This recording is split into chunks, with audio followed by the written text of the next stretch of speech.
You could love dudes and not act like a broad, right? Right, because he really wears dresses. Hey, man, I get it. You can love dudes, but you ain't a broad. You're a girl. You're a man. I just want to know who told EJ he was putting that shit on. Dressed to the nines, he said. Now, I give credit where credit is due, but baby, let's be honest. Where's the fashion icon? Before you start trying to compare yourself and throw shade, let's have the credentials to back it up, babe. The moment E.J. Johnson stepped back into the spotlight with those bold comments, Wendy Williams wasted no time stepping in with the kind of sharp reality check only she can deliver. And if you missed the drama, E.J. had people talking after confidently claiming he looks better than any woman in the room, while openly saying he intentionally competes with straight women for male attention, remarks that instantly sparked backlash from nearly every direction, with gay men, women, and supporters all calling him out, especially since many felt his statements crossed the line from confidence into unnecessary provocation. But instead of backing down, EJ doubled down completely, standing firmly by his words and attitude, which only made the criticism louder. And that's exactly when Wendy, known for never holding back, entered the conversation to remind him that bold talk can quickly turn into public embarrassment when people feel you've gone too far, making it clear she wasn't about to let his antics slide without saying what plenty of others were already thinking. About the Bergen, ladies and gentlemen. Okay, this is a 35 centimeter. This is a 35 centimeter, and 35 centimeters are for going to your daytime things, to your fashion show during the day, or to your lunch during the day, or to a breakfast during the day, or running your errands during the day. But anyway, it's during the day. Please don't bring your large format bag on a red carpet at night or during your dinner. You must go home and change and find a smaller format bag.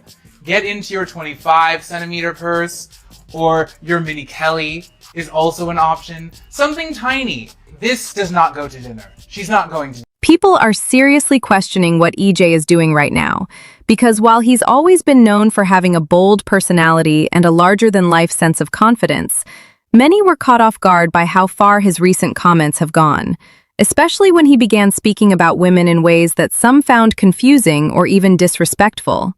And then added another layer to the conversation by saying he is fully embracing his feminine energy, has completely accepted who he is, and plans to live as his authentic self no matter what anyone thinks, which led him to reportedly tell his parents, Magic and Cookie, that he no longer wants to be referred to with terms like he, him, gay, or even son, explaining instead that he identifies with she/they pronouns and views his former identity as no longer existing. Yet at the same time, he has also made it clear that he is not transitioning and does not consider himself part of the trans community, which has left many people confused as they try to understand exactly how he defines himself, while also sparking bigger conversations about identity, language, and public perception. Say call me EJ as much as possible. Okay. You know, it's like pronouns I don't really like he, but like I've also trained myself not to get upset when other people use it, which I think is very important. Because you're giving your power away when you lose it. You know, you give words too much of personal power. They is fine, whatever. She is cool. Like, I'm really not a stickler about it. Now, everyone can live how they choose, but this is where people really started raising eyebrows, because many were left wondering how EJ could ask to be addressed in a more feminine way, while also making comments that some feel come across as dismissive toward women. And that contradiction is exactly why the conversation has become so heated, especially after EJ openly stated that he has no interest in dating men who identify as gay or transgender, instead saying he's only attracted to heterosexual or highly masculine men, which immediately sparked even more debate because critics feel those preferences, paired with his public statements, create a confusing message about identity, respect, and how he views both himself and others. While supporters may see it as simply personal preference, but for many watching, it's the boldness and apparent double standard that keeps fueling the backlash. I don't attract gay men, and I'm not attracted to gay men. Like, it's just not a thing. On top of everything else, many people feel EJ's comments are adding even more confusion because the way he speaks about attraction and masculinity has left some questioning whether he fully understands the difference between straight and gay identity in the way he presents it publicly. And that conversation only grew louder when EJ confidently declared that, whether it's due to support from figures like Carlos King or simply his own belief, he always looks better than any woman in the room. A statement that instantly grabbed attention not just because of its boldness, but because many saw it as crossing from self-confidence into direct comparison and unnecessary competition, especially with women who already feel targeted by some of his previous remarks, making his words come across less like empowerment and more like provocation, which is exactly why so many critics, supporters, and casual viewers alike continue weighing in on whether EJ is simply being unapologetically himself or intentionally stirring controversy. Especially if I look cuter than any girl does. Like, what's the problem? Like, what's the issue? And that's exactly how I apply it to myself these days in the way that I present, like in my feminine regalia. I've always been a feminine being, and like that's just like how I best express myself. But I'm like, listen, I'm out all the time, and like I'm killing a dress and no one else is. Like the girls in the room are not doing it. Like they don't look cute. They're not dressed to any nines. So,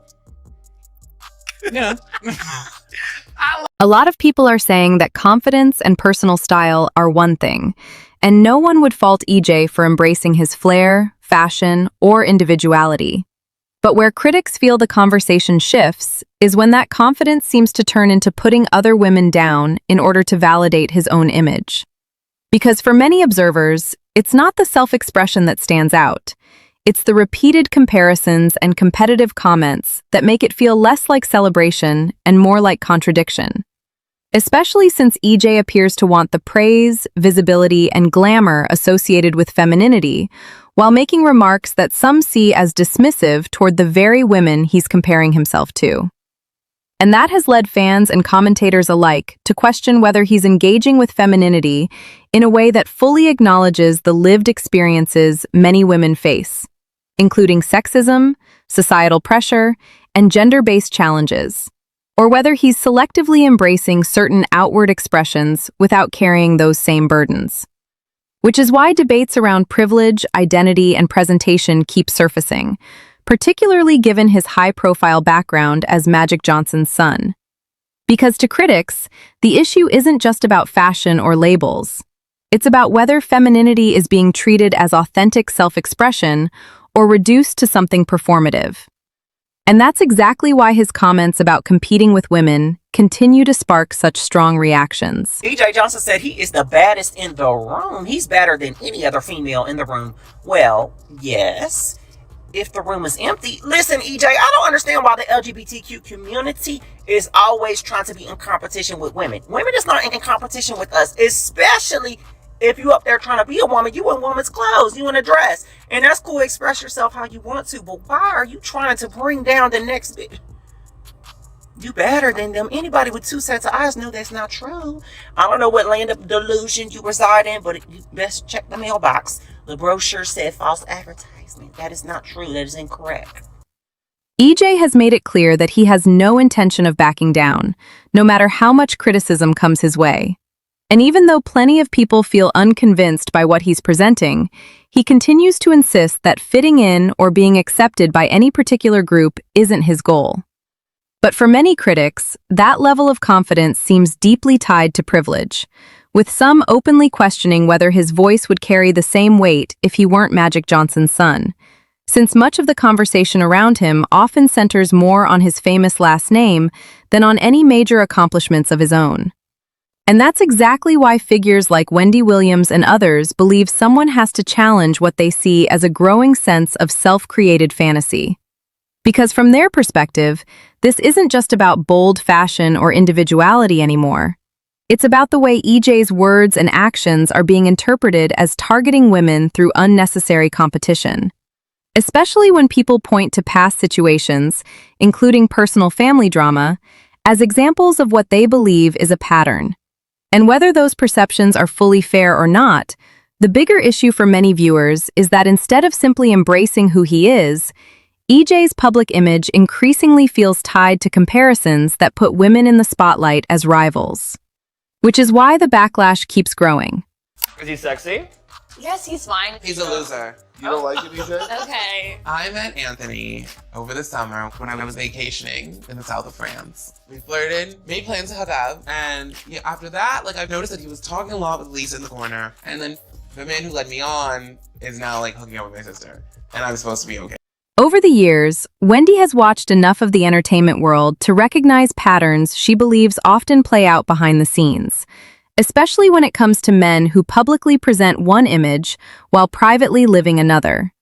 And that perspective is part of why conversations around EJ's comments have sparked such intense reactions, with critics arguing that confidence is one thing, but confusion can grow when bold claims about attraction, identity, and competition start clashing with how relationships actually function in the real world.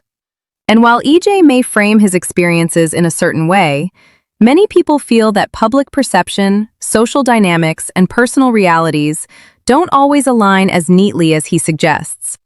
Which is why so much of the backlash centers on what some see as exaggerated competition with women rather than simply self-expression. Especially since many women are pushing back against comparisons they view as unnecessary or dismissive.